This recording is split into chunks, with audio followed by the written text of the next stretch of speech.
Bonjour à ceux qui viennent de nous rejoindre. On va débuter donc ce 1er rendez-vous de la mission, nationale Primo. Quelques règles tout d'abord, pensez bien à couper vos micros si vous n'intervenez pas. Ce sera peut-être plutôt pour la deuxième partie de ce webinaire, mais voilà, n'hésitez pas en tout cas à l'activer si vous avez des questions quand ce sera le moment. Cette réunion, ce webinaire est enregistré, donc vous pourrez le retrouver en replay, donc a posteriori de celui-ci. Et voilà, donc on vous enverra toutes ces infos-là par mail à la suite du webinaire. On va passer sur une première partie d'information de chacun des volets de la mission nationale Primo. Et ensuite, on permettra des échanges. Voilà, l'idée, c'est vraiment de discuter ensemble. Donc, sur cette deuxième partie de webinaire, on a réparti une demi-heure en termes de présentation. Donc, je vais commencer. Ça fera venir d'autres personnes. Donc, tout d'abord, un grand merci d'être là. La mission Primo, donc vous le savez, je pense, c'est une mission de prévention des infections associées aux soins et de l'antibiorésistance pour les soins de ville et les établissements médico-sociaux. Donc, vous voyez l'organigramme, on est plusieurs, on est assez nombreux même. Donc, vous avez le volet prévention et contrôle des infections avec le CEPIAS Pays de la Loire et CEPIAS Auvergne-Rhône-Alpes. Le volet surveillance de la résistance bactérienne avec donc le CRATB Pays de la Loire et le CEPIAS Pays de la Loire, ainsi que le volet bon usage des antibiotiques avec le CRATB Normandie et CRATB Pays de la Loire, et également nos amis d'Antibioclic que vous devez connaître également. Où nous retrouver, donc ça c'est plus voilà, pour vous rappeler ces éléments-là, donc le site internet que vous développera peut-être un peu plus Aurélie juste après. La page LinkedIn, si vous voulez nous suivre, on essaye de poster assez fréquemment, une fois par semaine, voire plus, selon les infos et les actualités qu'on peut vous transmettre. Donc n'hésitez pas à nous suivre, et également la chaîne YouTube sur laquelle vous allez retrouver l'ensemble des webinaires qui ont été proposés par la mission nationale Primo depuis le lancement de celle-ci. Je vais passer la main à Aurélie Marquet. Merci Charlotte. Donc Aurélie Marquet, je suis pharmacien hospitalier et je suis sur le volet bon usage comme l'a présenté tout Aurélie, on à l'heure t'entend pas. Charlotte. Ah, pourtant mon microphone est allumé. Si, on t'entend. Si, c'est bon? Parfait. Ah OK. Donc Aurélie Marquet, je suis pharmacien hospitalier, je suis sur le volet bon usage des antibiotiques. Donc rapidement une présentation de notre nouveau site internet qui a été publié en juin 2025. Donc les nouveautés, c'est principalement 2 choses. Un, la boîte à outils, donc une mise à disposition des outils développés par, Primo, avec une recherche par filtre qui vous permet du coup de vraiment, avoir une recherche assez fine. Donc soit par volet, donc bon usage des antibiotiques, résistance bactérienne ou prévention et contrôle de l'infection. En fonction du format de l'outil, est-ce que vous cherchez une affiche, un quiz, un diaporama, une fiche mémo? L'objectif de l'outil, est-ce que c'est plus de la sensibilisation, des outils stratégiques de bon usage, le public cible, donc les médecins, les IDE, les AS, et cetera. Et puis la thématique de l'outil, par exemple, est-ce que c'est sur les accidents d'exposition au sang, le DAMRI ou alors les sphères urinaires, respiratoires pour plus le volet bon usage des antibiotiques. Et enfin, la dernière chose, le secteur, ville ou SMS, et puis une recherche par date. La deuxième nouveauté, c'est du coup la mise à disposition d'une boîte à outils grand public où on met du coup les outils qui sont à destination des usagers. Donc pour l'instant, elle n'est pas encore très étoffée, mais c'est vraiment un objectif pour 2026-2027. Donc on vous a mis en premier lieu le lien vers Antibiomalin, qui est le site du ministère de la Santé qui est mis à jour par Primo, qui a un abord fiche pathologie ou fiche par antibiotique. Et puis des fiches qui avaient été faites dans la précédente mandature sur notamment, par exemple, les informations pour les patients qui sont porteurs d'une bactérie multirésistante ou hautement résistante. Un point rapide sur la journée nationale Primo, parce qu'on sait que vous avez été nombreux à la version, enfin la précédente journée d'octobre 2025. Il n'y aura pas de journée nationale Primo en 2026. On a fait ce choix de les espacer. Donc la prochaine journée nationale sera prévue en fin septembre ou début octobre 2027. Les informations suivront. Avec pour thème la prévention des infections et de l'antibiorésistance en soins de ville, avec donc pour cible les professionnels de soins de ville, donc professionnels de santé ou non, orthophonistes, pédicures, podologues, voilà, ce type de professionnels font partie de la cible. Les structures coordonnées, MSP, CPTS, et bien entendu les structures d'appui, les CEPIAS et CRATB, et les professionnels de terrain, que sont les équipes multidisciplinaires en antibiothérapie et les équipes d'hygiène. Concernant cette journée, elle sera gratuite. On a fait ce choix de ne pas faire payer l'inscription. Elle se déroulera à Lyon et il y aura un programme qui sera revu et qui vous sera donné avec une présentation des structures coordonnées et d'appui notamment, et puis ensuite des retours d'expérience de la ville sur des projets menés sur la prévention et le contrôle des infections, le bon usage des antibiotiques et la surveillance de la résistance bactérienne. Le fil rouge pour cette année 2026 pour la mission nationale Primo, je ne sais pas si vous avez vu ces infographies circuler, en fait, c'est la prévention des infections et de l'antibiorésistance en soins de ville. Donc, chacun des volets de la mission et en collaboration, hein, bien entendu, travaille vers les professionnels de soins de ville pour ces trois thématiques, nos trois volets. Les webinaires Primo 2026, vous en avez vu un passer, donc tout savoir sur le staphylocoque qui a eu lieu le 13 mars. Il est disponible en replay sur la chaîne YouTube et les présentations qui ont été faites sont disponibles sur le site internet de la mission nationale Primo, onglet animation, je crois, quelque chose comme ça. Le prochain webinaire sera sur la vaccination du jeune enfant. Il sera prévu en juin. On est en train de finaliser la date. Elle vous sera transmise prochainement. Et un dernier webinaire pour cette année 2026 qui aura lieu en septembre et qui traitera de l'otite de l'enfant également.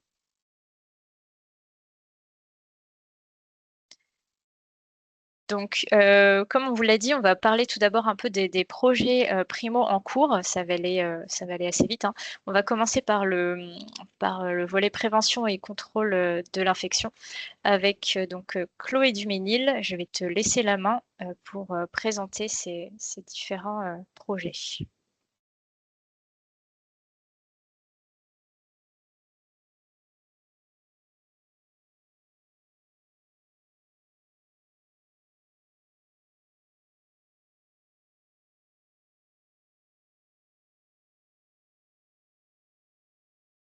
Je ne sais pas si Chloé est là, mais je vais poursuivre. Et puis si Chloé, tu te connectes, tu m'interrompras.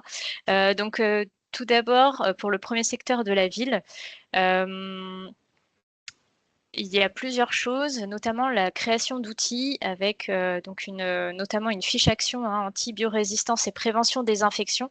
C'est un groupe de travail ministériel pour les CPTS avec comme membres de ce groupe, donc la DGS, la DGOS, des ARS, représentants des CPTS et la mission Primo.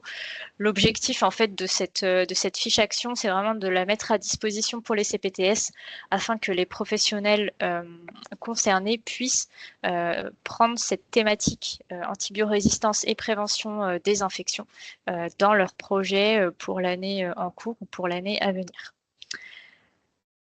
Une fiche pratique pour détailler les étapes de traitement des dispositifs médicaux réutilisables. Donc ça, c'est aussi un projet avec le CEPIAS Auvergne-Rhône-Alpes. Cette fiche, elle est en cours de finalisation. Elle devrait sortir prochainement. Donc finalement, pour informer les professionnels de ville de quelles sont les étapes pour pouvoir réutiliser des dispositifs médicaux dans leur pratique. Également un travail sur la promotion du signalement des infections associées aux soins par les professionnels de ville. Donc, si vous connaissez les documents Primo, vous savez qu'il en existe actuellement déjà un pour les établissements médico-sociaux. Et donc, nous déclinons ce document pour les professionnels de ville. Et donc, ce document paraîtra également dans les prochaines semaines ou prochains mois. Concernant les besoins des professionnels de ville, donc il y a déjà des enquêtes qui ont été faites par la mission Primo ces dernières années. Il y en a une qui va être faite, en tout cas qui est prévue, pour essayer de comprendre les besoins des professionnels de santé sur les outils de prévention notamment. On va s'orienter vers deux projets, on va dire, 2 actions. Des entretiens semi-dirigés vers quelques professionnels des soins de ville, donc médecins généralistes, infirmiers, sages-femmes, orthophonistes, pédicures, podologues. Voilà, il y aura quelques entretiens qui seront faits.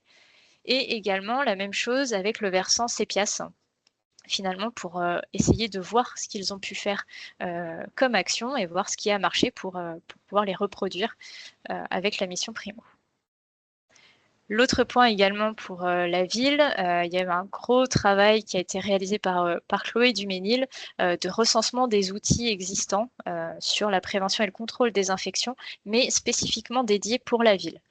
Donc ce listing, il y a eu donc un gros listing qui a été fait, on vous le transmettra bien entendu.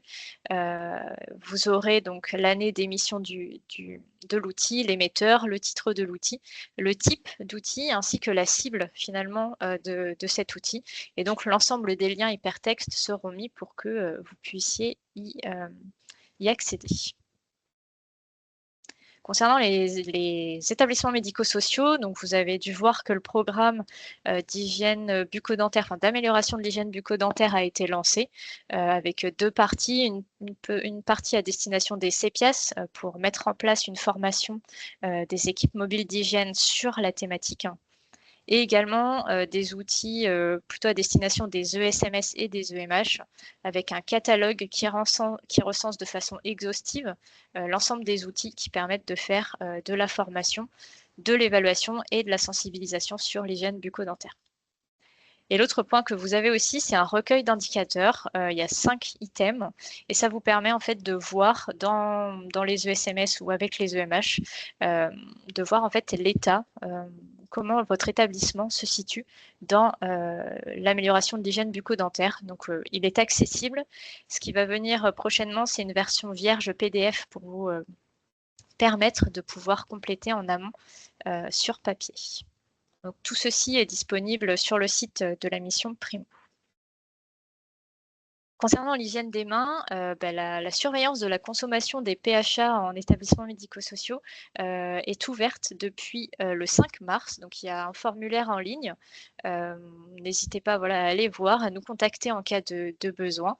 Le protocole est en ligne. Ce qu'il y a de nouveau par rapport à l'année dernière notamment, c'est un nouveau poster donc, que vous voyez à droite sur mon écran, avec également l'introduction d'un fast score qui permet finalement de se situer un peu par rapport aux résultats qu'on obtient en renseignant les données.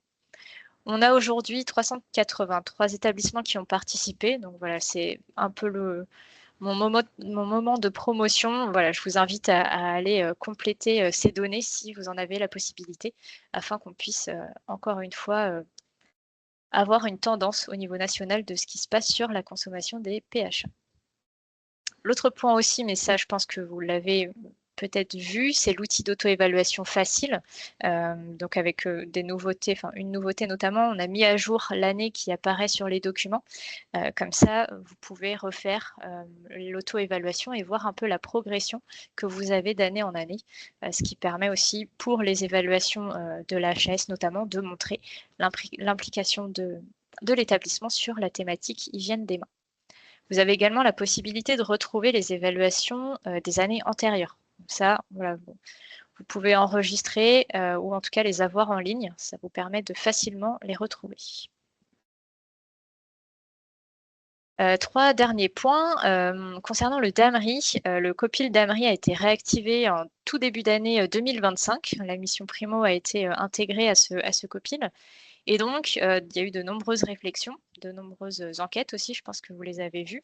Et donc, à venir prochainement, je pense dans les quelques semaines à venir, quelques outils d'aide, des vidéos, une foire aux questions, mais qui existait déjà, mais qui va être complétée largement, guide de remplissage, une charte, un document d'aide pour la cotation de la criticité, ou encore pour ce qu'est le comité de suivi, et également des webinaires à venir pour aider en tout cas à la réalisation de cette démarche.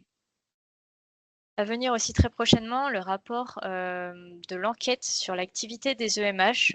Donc la publication sera prochaine, il est en cours de fin de rédaction et de validation.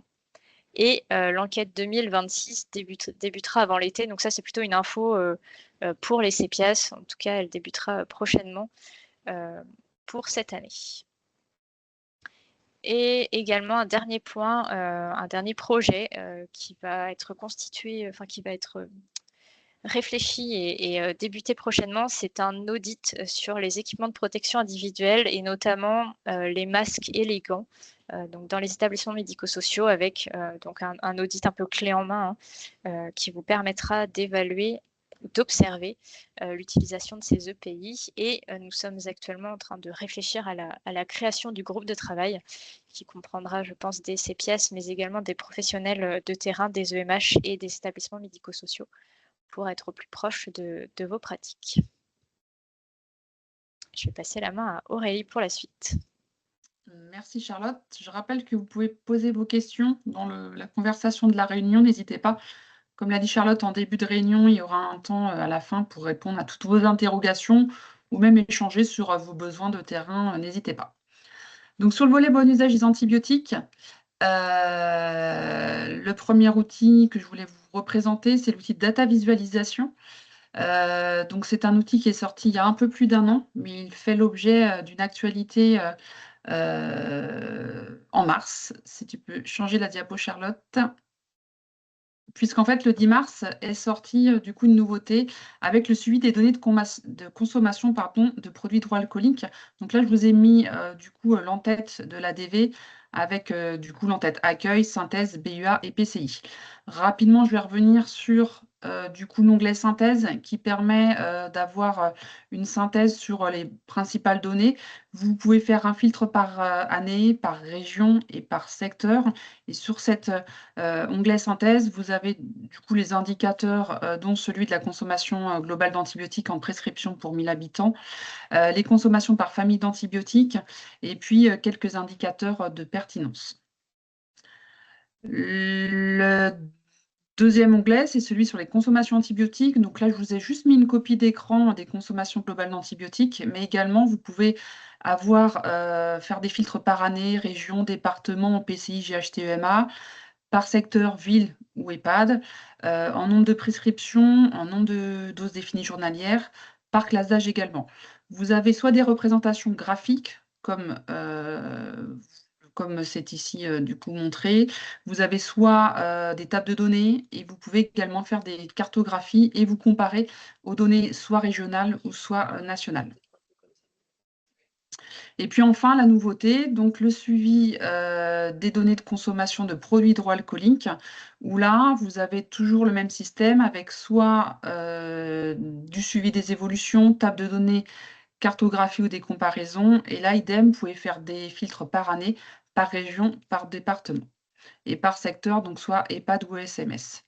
Donc, dans la diapositive suivante, je vous ai mis des exemples de cartographie que vous pouvez avoir, donc soit par région sur la gauche, ou soit par département pour une représentation un peu plus fine. Et puis du coup, le code couleur qui vous indique le nombre de frictions par jour par résident. Donc ça, c'est pour la data visualisation. Donc, on vous enverra le diaporama. Donc, je vous ai remis les liens pour accéder directement à cet outil via notre site internet. Deuxième projet du volet bon usage des antibiotiques, c'est Paprika, qui est le programme d'accompagnement pour la prévention des infections et le contrôle de l'antibiorésistance, qui est du coup site qui a été publié en février 2026. Donc c'est un site national qui est en accès libre pour tous, que ce soit professionnels libéraux, professionnels des ESMS, mais aussi pour les structures d'appui. Il a été construit pour répondre principalement à un besoin des structures d'appui, donc soit CRATB, CPIAS, EMA, EMH. Et dans un premier temps, ont été ciblés les EHPAD, mais l'objectif, c'est de développer les outils qui sont présents pour les structures pour personnes en situation de handicap. Donc, la philosophie un peu de ce site, c'est d'avoir quelques outils par thématique pour pas non plus se perdre dans tout ce qu'on peut faire. Donc, c'est une sélection d'outils qui a été faite par les groupes de travail. Donc, les modules qui sont accessibles et développés à ce jour, donc il y a tout ce qui est outils stratégiques qui permet de savoir comment mettre en place le programme en région, en département, comment convaincre un médecin généraliste de s'y mettre, comment convaincre une direction d'embarquer son EHPAD dans ce programme. Vous avez quelques outils d'aide à l'administration, que ça soit sur est-ce qu'un médicament peut s'écraser ou pas, est-ce que les adaptations de posologie chez les patients obèses, chez les patients avec une insuffisance rénale par exemple. Et puis les 2 premiers modules par organe qui ont été développés, donc la sphère urinaire et respiratoire. Et puis enfin, vous avez une partie régionale qui permet en fait à chaque CRATB de mettre des outils propres à sa région. Et donc là, vous pouvez retrouver les outils de votre région.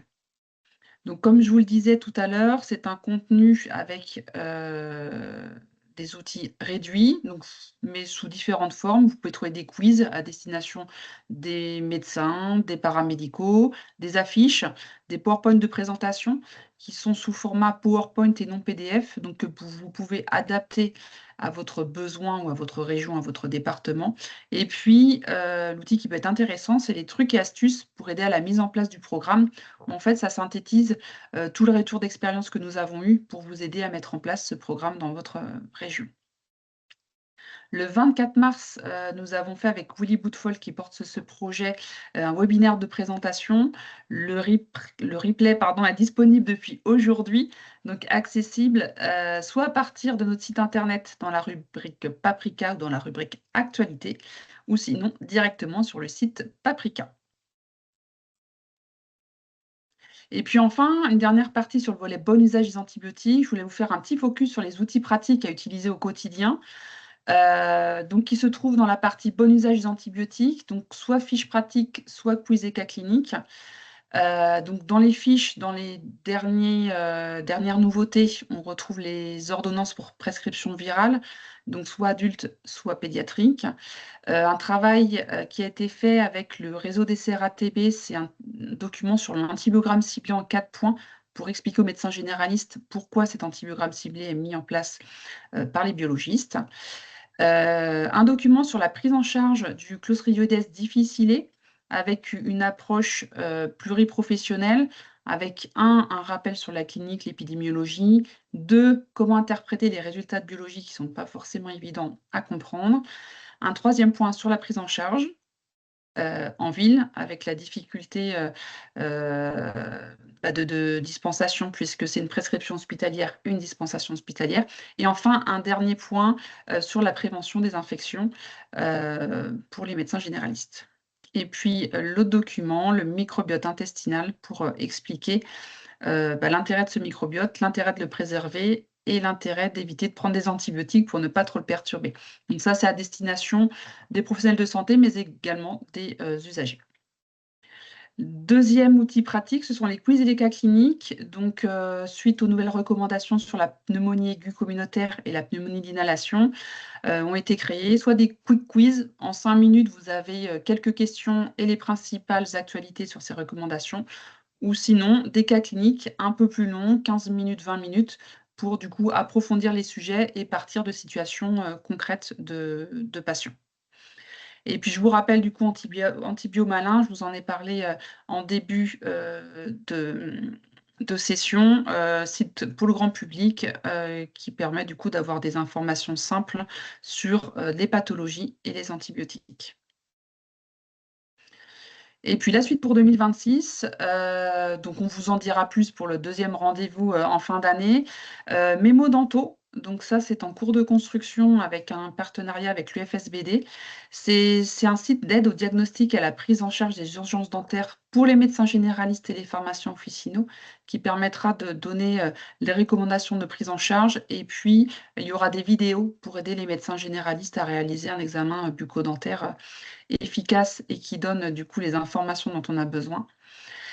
Paprika, qui verra de nouveaux modules sur le site. Sur la sphère digestive et cutanée, un peu plus d'outils sur l'onglet stratégique, un module sur la prévention et contrôle de l'infection, et puis un travail sur les indicateurs qui permettront aux structures régionales de mesurer l'impact du déploiement du programme, mais également pour l'EHPAD de suivre l'évolution ou l'impact de ses consommations d'antibiotiques, par exemple, ou des messages clés qu'il donne dans son établissement. Et puis, dernier point, c'est un projet de marketing social qui cible là la petite enfance. Donc, on est sur les extrêmes. Paprika pour les personnes âgées, marketing social sur la petite enfance, dont le but principal est de diminuer la consommation d'antibiotiques chez les 0-4 ans. Donc là, c'est encore en cours de structuration, mais on pourra vous en dire un petit peu plus lors du prochain rendez-vous Primo.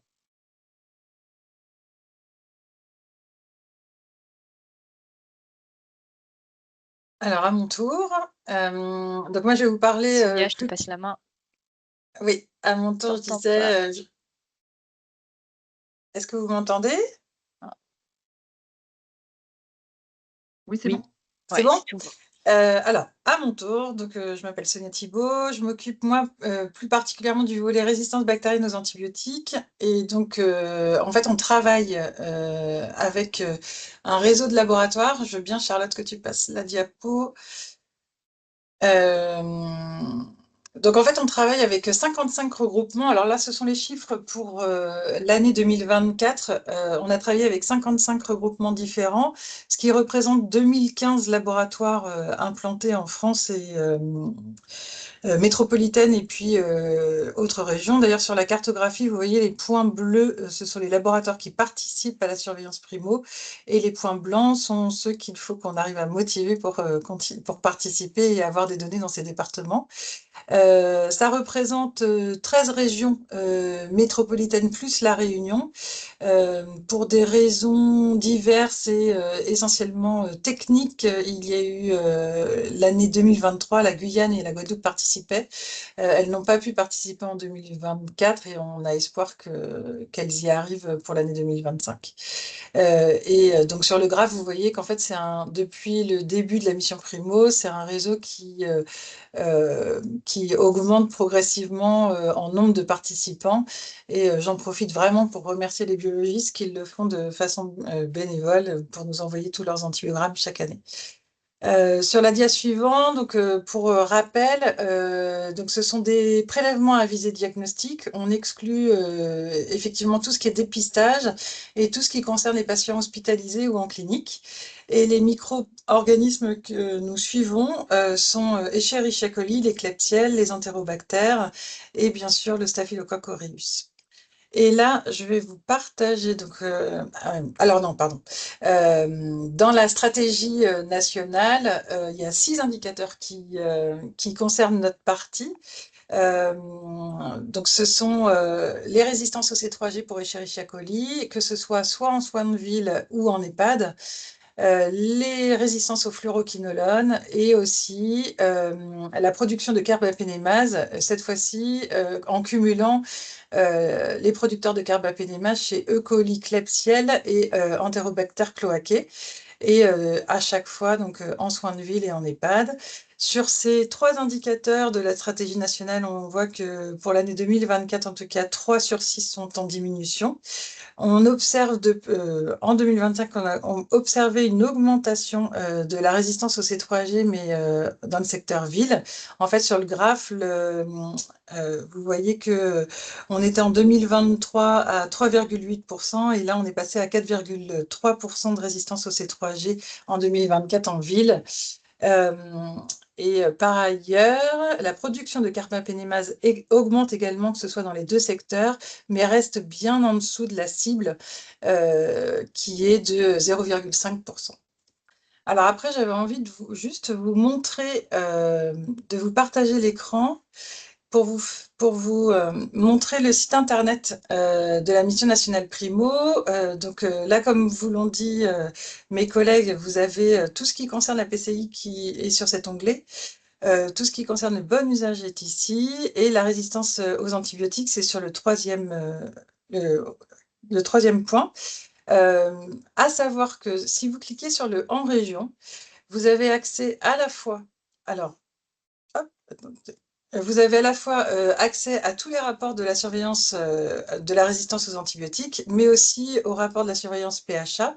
Et donc, pour ma partie, en tout cas, les rapports de la surveillance, donc, on vous met toujours au tout début les rapports nationaux qui sont publiés par Santé publique France, dont le dernier qui a été publié il y a la semaine dernière sur les résultats 2024 de la surveillance Primo, qui est accessible sur le premier lien. Et sinon, au niveau régional, pour chaque région, en fait, en cliquant sur le petit plus, vous avez accès à des synthèses régionales, que ce soit des synthèses de toutes les résistances aux antibiotiques, mais aussi un document qu'on appelle le document prescripteur qui va cibler les molécules qui vont plus intéresser les prescripteurs en ville. Et enfin, la fameuse fiche indicateur, les données des indicateurs de la stratégie nationale, mais cette fois-ci au niveau régional.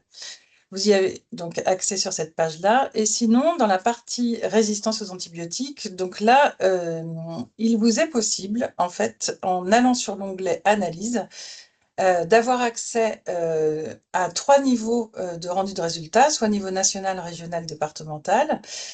Vous choisissez votre année de suivi. Il y a même déjà des données de l'année 2026 parce que je ne suis pas rentrée dans les détails de la méthodologie, mais les biologistes qui participent peuvent nous envoyer leurs antibiogrammes mensuellement. Donc en fait, on a déjà reçu des données pour l'année 2026 et elles sont chargées sur la base de données. Vous pouvez filtrer sur la bactérie que vous souhaitez voir. Vous pouvez sélectionner le type de prélèvement, également les phénotypes, donc production de BLSE, céphalosporinase et carbapénémase. Les données sont accessibles aussi par classe d'âge, par type d'hébergement, donc soit sélectionner que les patients qui vivent à domicile ou les patients qui sont en EHPAD indépendant d'un établissement de santé, et enfin selon le sexe. Et du coup, les chiffres sont accessibles soit sous forme de tableau ou à chaque fois, vous aurez le nombre de souches qui ont été recueillies, que ce soit sensible à forte posologie ou résistant avec les pourcentages associés. Des tableaux qui vous montrent l'évolution en fait donc par année. Là, vous voyez, on a déjà en 2026 recueilli environ 57 000 antibiogrammes pour Escherichia coli. Donc des évolutions par année, sur les 5 dernières années et la résistance au C3G également, cette fois-ci pour le réseau complet en première ligne et ensuite vous pouvez choisir votre région. Je remonte. Sur cette partie analyse, il y a également des histogrammes qui sont accessibles pour vous montrer l'évolution de la sensibilité aux antibiotiques. Et en fait, en décochant pour vos topos, pour vos formations, en décochant sur la légende les antibiotiques, vous pouvez obtenir un graphe qui soit ciblé sur une famille d'antibiotiques qui vous intéresse ou pas. De la même manière, on a des courbes d'évolution de la résistance aux antibiotiques, toujours sur les 5 dernières années. Et de la même manière, en décochant dans la légende les antibiotiques qui ne vous intéressent pas, vous pouvez limiter le nombre de courbes. Et enfin, la partie cartographie, où là, en choisissant l'antibiotique, donc là, on est sur l'amoxicilline, mais vous avez un choix d'antibiotiques en fait, qui vous est proposé. Et les valeurs par département s'affichent sur la carto. Là, c'était pour l'année 2025 pour Escherichia coli et la résistance à l'acide profloxacine. Voilà. Alors, je vais arrêter le partage et revenir sur le diaporama. Pour ce qui est, j'ai pas une dia, mais pour ce qui est des évolutions, nous sommes en train de travailler sur le niveau EPCI, sur cette partie analyse qui devrait être normalement qui vous sera présentée au prochain rendez-vous Primo. Et puis, avec une partie des biologistes, donc à peu près un tiers des biologistes qui participent déjà à Primo, on a décidé aussi de suivre toutes toutes les bactéries en ville et en EHPAD. Et pareil, j'espère pouvoir vous présenter la prochaine fois un nouvel onglet où là, cette fois-ci, il n'y aura pas que E. coli, Klebsiella, Enterobacter, Staph aureus, mais toutes les bactéries qui sont retrouvées par ce réseau de labos. Top, merci Sonia. Pour finir ces présentations des volets de la mission Primo, on vous donne cette information. Le prochain rendez-vous Primo, on l'a planifié le 6 octobre 2026 de 10h à 11h. On a eu comme retour que l'horaire 14h-15h n'était pas forcément très optimal pour les EMH qui pouvaient être dans les EHPAD. Donc, on vous propose cet horaire en espérant qu'il vous convienne un peu mieux. Le lien de connexion sera transmis au CPIAS et CRATB qui vous transmettront ensuite en région les informations. Et comme pour ce rendez-vous-là, n'hésitez pas en amont en fait, à nous poser vos questions. Si vous avez des questions ou que vous ne pouvez pas être présent lors du webinaire, comme ça, nous, on les collige et puis on y répondra en fait en direct le jour du rendez-vous. Donc n'hésitez pas, avec ce QR code, on remettra le lien pour accéder à ces questions. Mais voilà, n'hésitez pas en tout cas à en amont anticiper vos questions. On vous remercie pour votre attention. On vous propose maintenant un temps d'échange. Donc n'hésitez pas, il y a des questions dans le chat, là j'ai vu.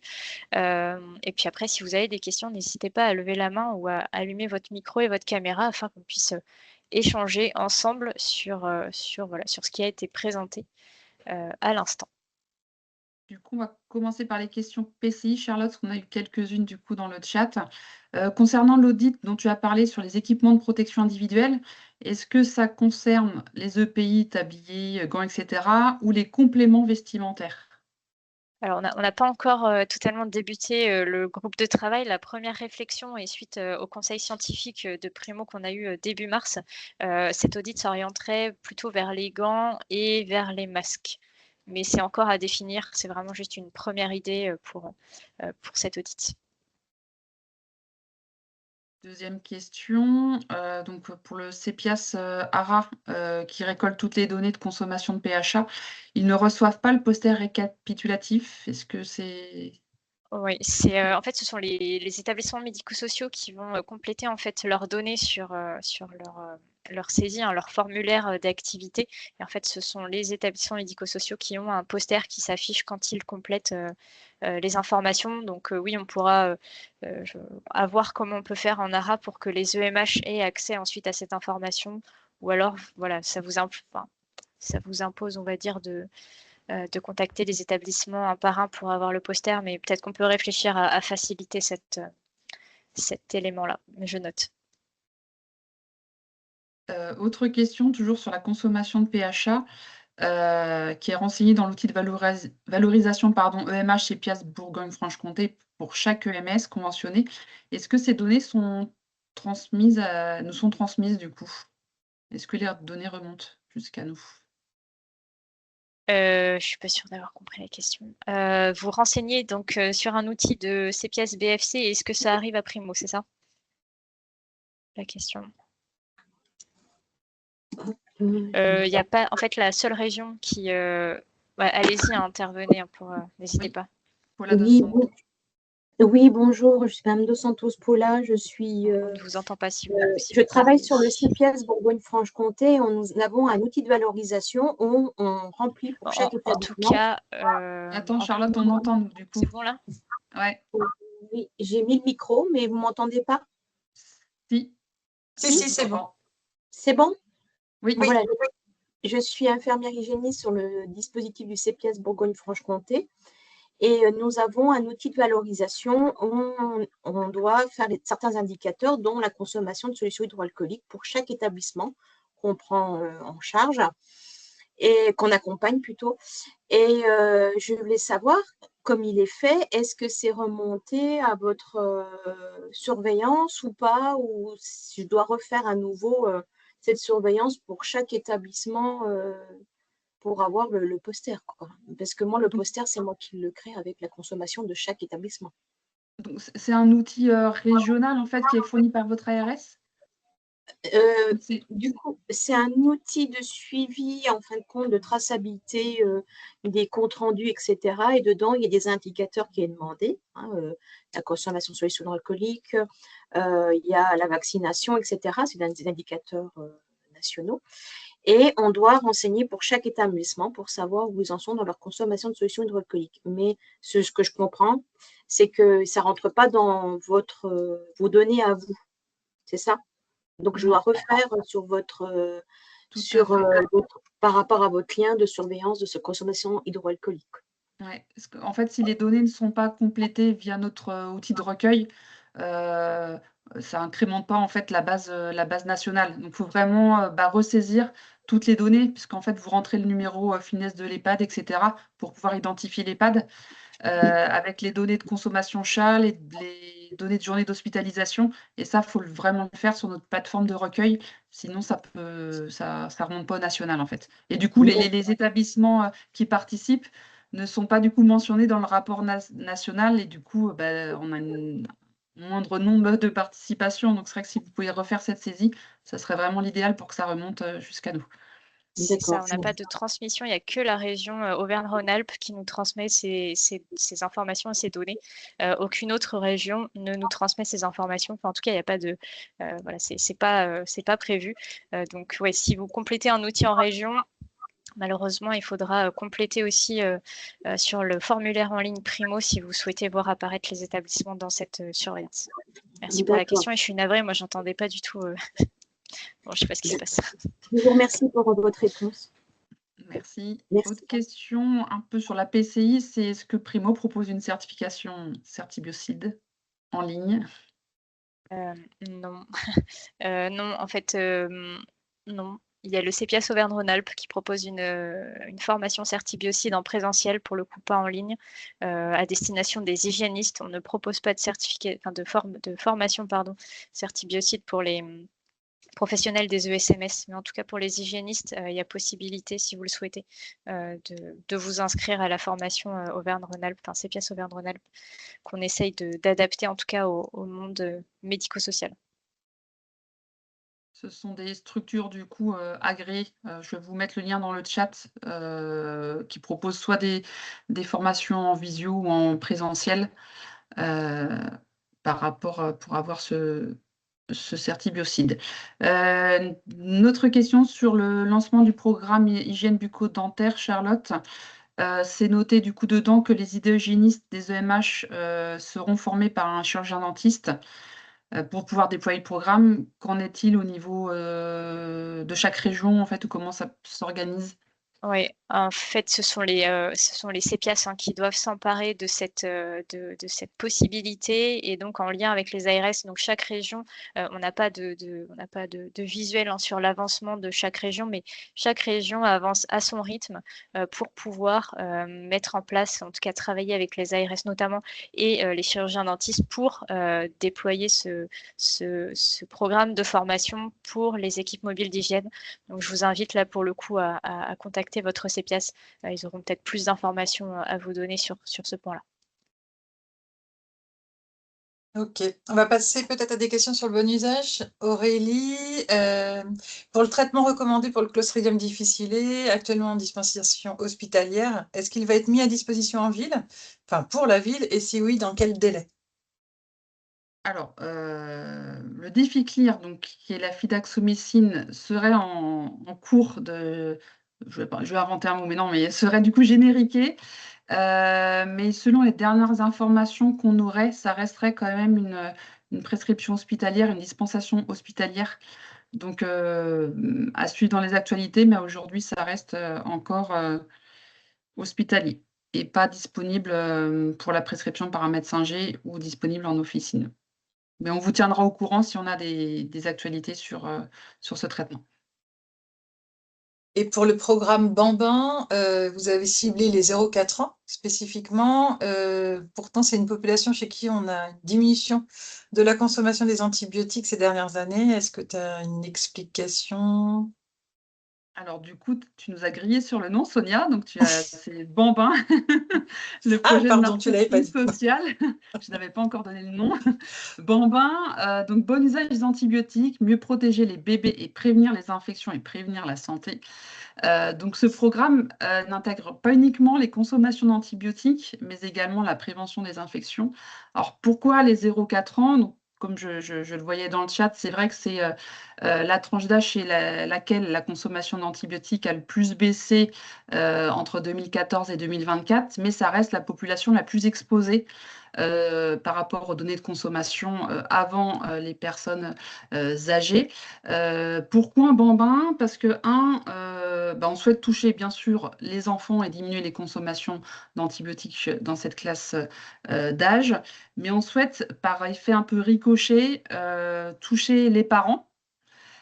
Donc les personnes, on va dire entre 20, on va dire, et 40, 45 ans, donc les parents, et puis pour que eux, du coup, puissent promouvoir le bon usage des antibiotiques et puis plus largement être des leaders en fait, puisqu'on sait que la femme est souvent du coup la responsable de la santé dans la famille. Donc si on arrive à la toucher elle via les enfants en bas âge, on espère qu'elle pourra diffuser aussi l'information dans toutes les classes d'âge de sa famille.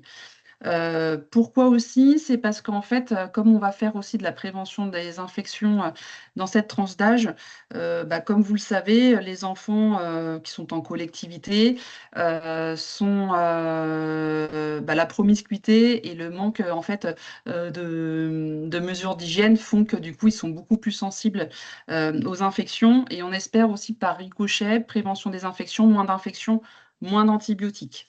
Donc ça, c'est le deuxième argument. Et enfin, le troisième argument, le fait de s'attaquer, entre guillemets, aux jeunes enfants, c'est de pouvoir toucher les médecins généralistes, les parents, et puis, troisièmement, tous les professionnels de la petite enfance, que ça soit dans les PMI, dans les écoles, et puis toutes les collectivités qui accueillent des jeunes enfants. Donc c'est pour ça que c'est vraiment un programme assez large et qui du coup combine le bon usage des antibiotiques et la prévention des infections.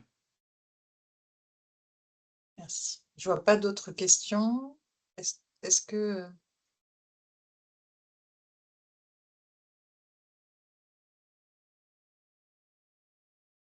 Oui, Madame Alex, Depart, oui, prenez la Oui, parole. bonjour, merci beaucoup.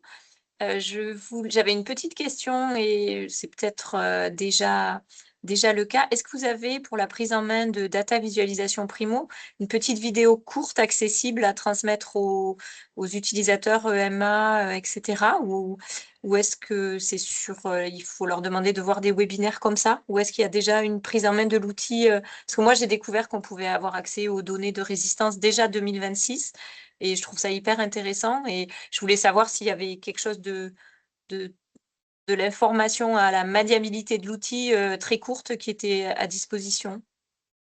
alors on a prévu, en tout cas pour ce qui est de l'outil MedCalville, il y a des vidéos qui ont été envoyées via les réseaux sociaux pour retrouver les rapports, retrouver la partie analyse. On a prévu d'en faire d'autres et je sais que mes collègues du BUA pour l'outil de DataVis ont l'intention de faire également des petites vidéos comme ça. Ok, Ouais. super. Parfait, merci. Ce sera sûrement dans le cours de l'année 2020, enfin d'ici la fin de l'année, il y aura des petites vidéos qui vont sortir comme ça. Parfait, merci. L'idée, c'est vraiment d'avoir des mini capsules vidéo, mais vraiment très courtes, pour vous montrer une partie du site. Et puis, comment naviguer dessus, comment avoir rapidement les informations dont vous avez besoin. Et puis, aussi a été rajouté dans la nouvelle version, la V2, un petit onglet info pour vraiment définir quels sont les indicateurs et comment ils sont calculés, pour aussi avoir un aspect un petit peu pédagogique en fait sur ces indicateurs. Merci.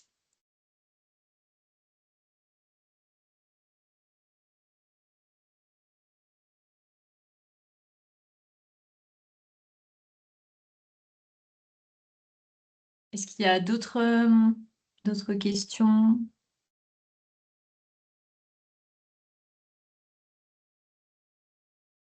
Je n'en vois pas dans le chat. Je regarde en même temps.